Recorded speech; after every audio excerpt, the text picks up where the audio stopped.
Thank you so much for giving me an opportunity to express my opinion about philosophy in the context of East and West.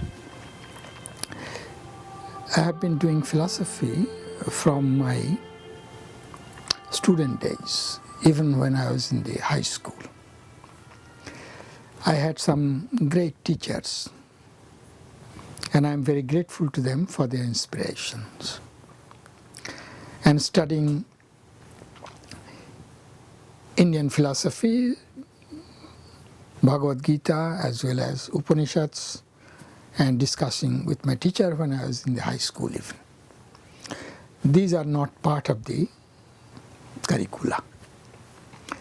Now regarding philosophy, I would like to mention that it is not simply love of wisdom, love of knowledge, but something more than that.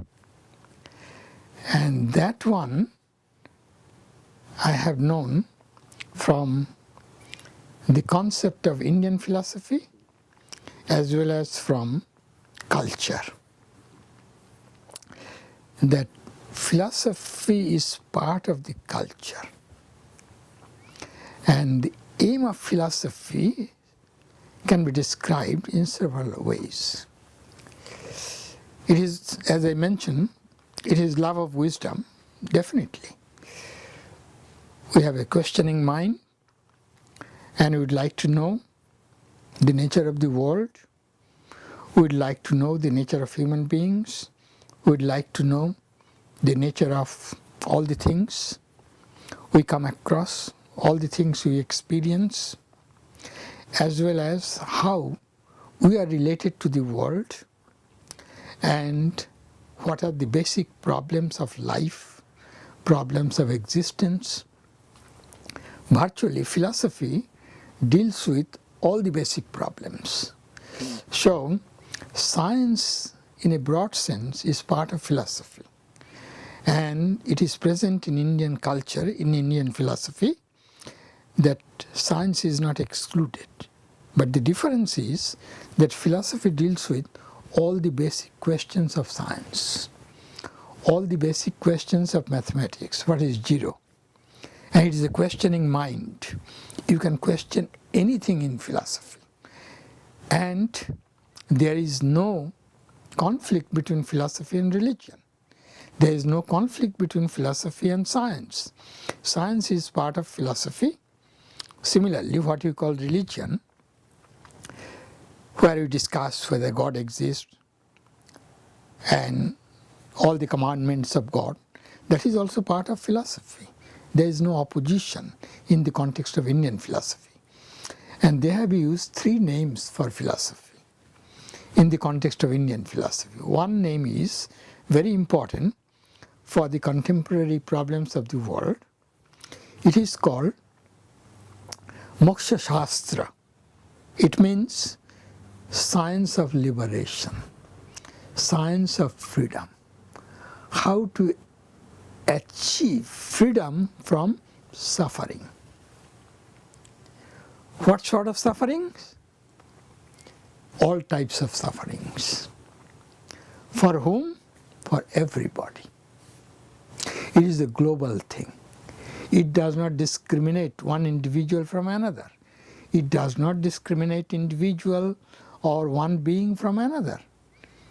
Even our duty is to alleviate the suffering of animals, not only the sufferings of human beings, but the sufferings of animals, global suffering. Broadly speaking, they divide sufferings into three. One, suffering due to disease, due to malnutrition, sufferings affecting our bodies directly. Second type of suffering deals with sufferings caused by nature, like disasters, earthquake, tsunami, drought, excessive flood, excessive rain. So it focuses on how to alleviate beings, human beings as well as living beings, from these types of sufferings. Then comes third type of suffering, which deals with our mental and spiritual suffering, psychological suffering.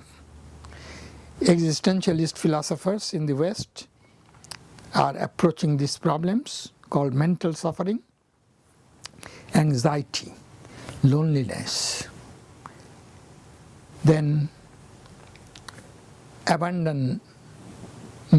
We are abandoned in this world.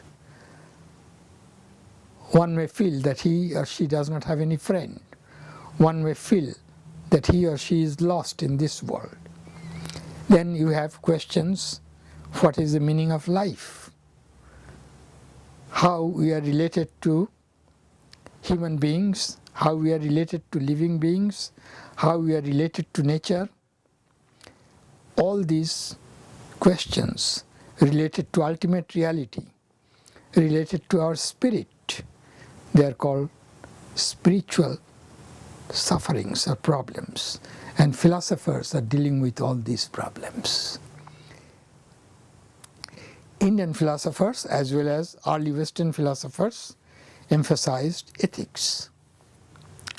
They emphasized certain values, virtues, and how to cultivate them.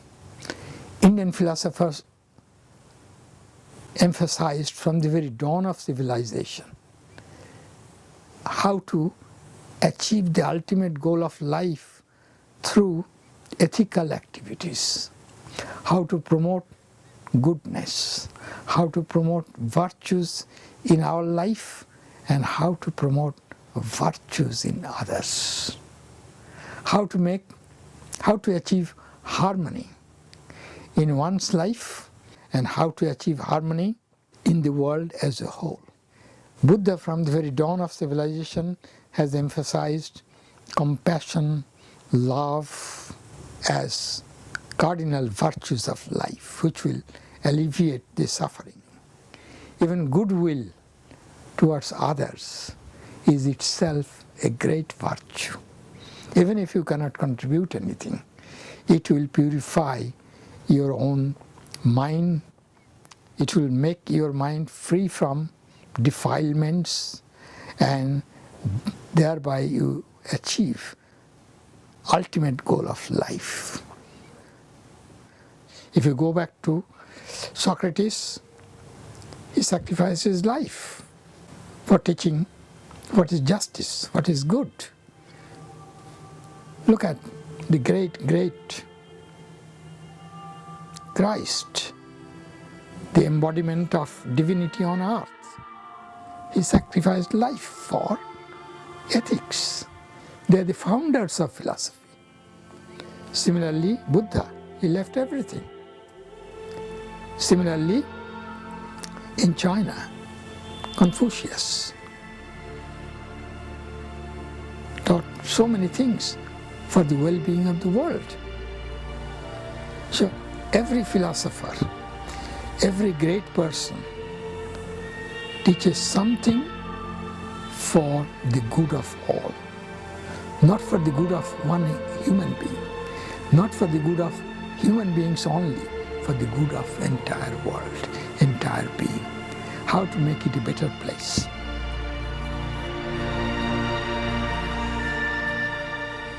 I feel that everybody is a philosopher implicitly, but we require environment for their expression.